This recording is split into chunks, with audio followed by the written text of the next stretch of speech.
दोस्तों नमस्कार, मैं राम सूरत यादव। क्या कल 23 जून से एक तरीके से प्रधानमंत्री की एवं बीजेपी की उल्टी गिनती शुरू हो जाएगी? ऐसा हम इसलिए कह रहे हैं कि इस समय प्रधानमंत्री अमेरिका के दौरे पर गए हुए हैं, लेकिन इसी समय आप देखिए एक तरीके से मणिपुर में आग लगी हुई है और 50 दिन से वहां जो है सांप्रदायिक दंगे हो रहे हैं। और इसी बीच में 23 जून को मतलब कल एक बहुत बड़ी जो है विपक्ष की रैली एवं बैठक होने जा रही है, जिसमें 20 से 22 पार्टियां जो है हिस्सा ले रही हैं। आप कल्पना कीजिए कितनी बड़ी जो है विपक्ष की बैठक आज तक कभी नहीं हुई थी और खासकर सत्ता पक्ष के खिलाफ यह पहली इतनी बड़ी बैठक हो रही है, जिसमें 20 से 22 पार्टियों के जो है राष्ट्रीय अध्यक्ष हिस्सा लेंगे। और आप कल्पना कीजिए कि ये 20-22 पार्टियां जो है अपने अपने प्रदेशों में इतना प्रभावशाली हैं कि अगर ये सब एक होकर के चुनाव लड़ जाती हैं तो आप समझ लीजिए कि बीजेपी के एक तरीके से सफाया हो जाएगा और पूरे देश में ही नहीं बल्कि हर प्रदेशों में सफाया हो जाएगा,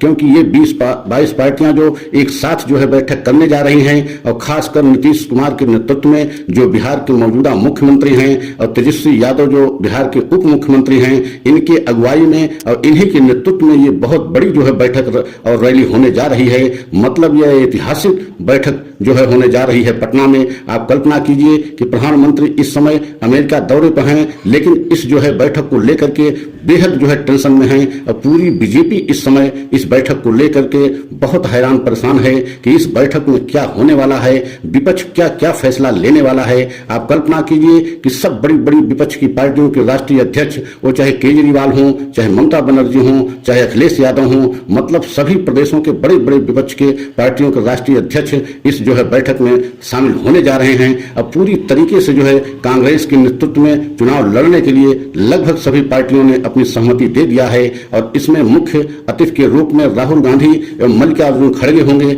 जैसा कि आप जानते हैं कि राहुल गांधी अमेरिका के दौरे से भारत आ चुके हैं और इस समय पूरे देश की नजर जो है राहुल गांधी पर है कि राहुल गांधी पटना रैली में क्या क्या ऐसा कुछ कहेंगे जिससे पूरा विपक्ष उनके साथ पहले से ही आ गया है और मजबूती के साथ जो है कांग्रेस के साथ किस तरीके से पूरा विपक्ष जो है आगे की रणनीति बनाएगा। इस पर बीजेपी बेहद हैरान परेशान है और बीजेपी ही नहीं बल्कि आरएसएस में चिंतन मंथन का दौर चल रहा है कि विपक्ष की इतनी बड़ी रैली, विपक्ष की इतनी बड़ी बैठक अभी तक कभी नहीं हुई। इसका क्या मतलब है? क्या अब इस समय पूरे देश में एक तरीके से मोदी को हटाने के लिए, मोदी को सत्ता से बाहर करने के लिए पूरा विपक्ष एक मंच पे आ गया है? क्योंकि पूरा विपक्ष का कहना है कि मोदी सरकार ने देश में महंगाई एवं बेरोजगारी जो है इतना चरम सीमा पे पहुंचा दिया है जो आजादी से पहले रहा करती थी। और आप कल्पना कीजिए कि इस जो है सरकार के शासनकाल में पूरे देश में एक तरीके से नफरत का माहौल हो गया है और पूरे देश में नफरत का माहौल बन गया है।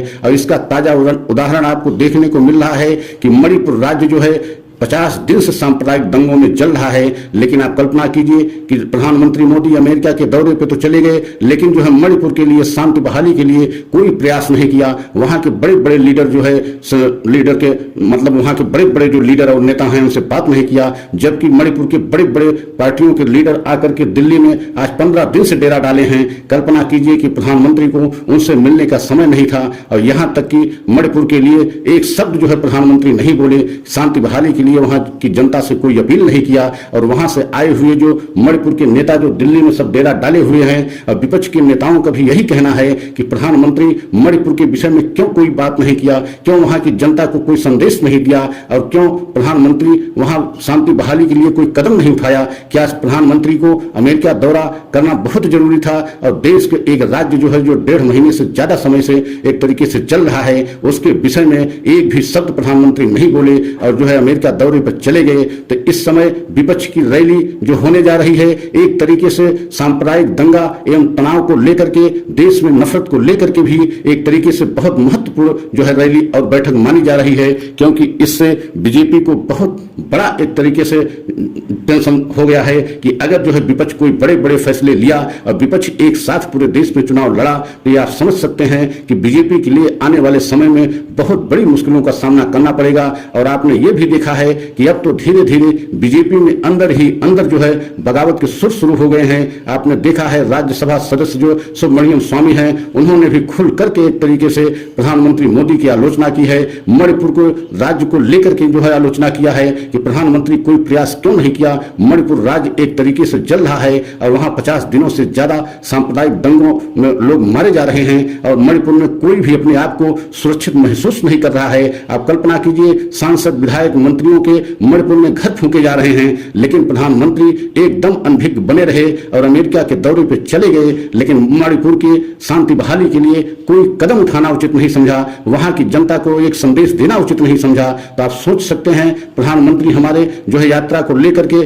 कितना उत्सुक हैं, लेकिन देश में इस तरीके के एक तरीके से आग लगी हुई है एक प्रदेश में और उसको जो है शांति बहाली के लिए कोई कदम नहीं उठाया। आप कल्पना कीजिए, पूरे विपक्ष का यही कहना है कि प्रधानमंत्री मणिपुर के लिए कोई जो है संदेश क्यों नहीं दिया। विपक्ष की पार्टियों को विश्वास में लेकर के या मणिपुर के जो बड़े बड़े लीडर हैं, बड़े बड़े नेता हैं, उनके साथ बात करके कोई शांति बहाली के लिए कदम उनको उठाना चाहिए, लेकिन ऐसा नहीं किया। आप सोच सकते हैं कि बड़े बड़े नेता जो विपक्ष के हैं या मणिपुर के हैं, उनसे मिलने के लिए प्रधानमंत्री के पास 1 मिनट का समय नहीं है, लेकिन विदेश में चले गए। आप सोच सकते हैं कि इसी समय विपक्ष की जो बैठक होने जा रही है, कितना ऐतिहासिक बैठक होगी कि आप कल्पना नहीं कर सकते। कल एक तरीके से पूरे देश की निगाह तो है ही है, लेकिन अंतर्राष्ट्रीय स्तर पर जो है कल इस बैठक को लेकर के सभी की निगाहें लगी हुई हैं कि अगर पूरा विपक्ष कल कोई ऐसा बड़ा निर्णय लेता है और एक मंच पर चुनाव लड़ने के लिए घोषणा करता है, तो आप समझ सकते हैं कि मोदी के लिए मुश्किल इतनी ज्यादा बढ़ जाएगी कि आने वाले समय में मोदी के लिए बहुत बड़ी मुश्किलों का सामना करना पड़ेगा। और एक तरीके से यह भी माना जा रहा है कि कल मतलब 23 जून से प्रधानमंत्री मोदी की एवं बीजेपी की उल्टी गिनती शुरू हो जाएगी। 2024 में जो लोकसभा के चुनाव होने हैं, उसके परिणाम भी एक तरीके से आप समझ लीजिए कि तब मोदी के पक्ष में आना संभव नहीं दिखेगा, क्योंकि 20-22 पार्टियां अगर एक मंच पे आ गई और एक साथ चुनाव जो है मोदी के खिलाफ लड़ लिया, तो आप कल्पना कीजिए कि मोदी को सत्ता में तीसरी बार वापसी करना असंभव हो जाएगा और जो है विपक्ष पूरी मजबूती के साथ जो है 2024 में सत्ता पर काबिज हो सकता है। जिस तरीके से माहौल बना हुआ है और आप देख रहे हैं पूरे देश में इस समय एक तरीके से चर्चा चल रहा है और राहुल गांधी के प्रति जो है लोगों का लगाव और झुकाव भी बढ़ रहा है। और इस बैठक में आप ये भी समझ लीजिए कि मुख्य अतिथि के रूप में राहुल गांधी को एक तरीके से महत्व दिया गया है और राहुल गांधी का आखिरी में संबोधन होगा, मतलब जिसे मुख्य अतिथि माना जाता है उसी का संबोधन आखिरी में होता है। तो आप समझ सकते हैं पूरा विपक्ष एक तरीके से राहुल गांधी को अपना नेता मानने के लिए इस बैठक में तैयार हो गया है। तो आप कल्पना कीजिए कि आने वाले समय में बीजेपी की मुश्किल किस हद तक बढ़ने जा रही है कि अगर पूरा विपक्ष अगर एक मंच पे आया और राहुल गांधी को अपना नेता माना, तो आप समझ सकते हैं कि पूरे देश में एक ऐसी लहर चल जाएगी जिस लहर का सामना करना मोदी के लिए या बीजेपी के लिए करना असंभव हो जाएगा और आने वाले समय में मोदी की सत्ता जानी भी तय हो जाएगी, क्योंकि 23 जून का एक ऐसा दिन ऐतिहासिक कल साबित होने जा रहा है जो आज तक हमारे देश की राजनीति में ऐसा दिन नहीं आया था और इतना बड़ा दिन कल साबित होगा और खासकर मोदी के लिए समस्या बढ़ जाएगी। और अगर हमारा यह सच सभी देशवासियों को अच्छा लगा हो, लाइक सब्सक्राइब करें, कमेंट के द्वारा अपनी राय अवश्य दें, अगले सच की प्रतीक्षा करें। जय हिंद, जय भारत।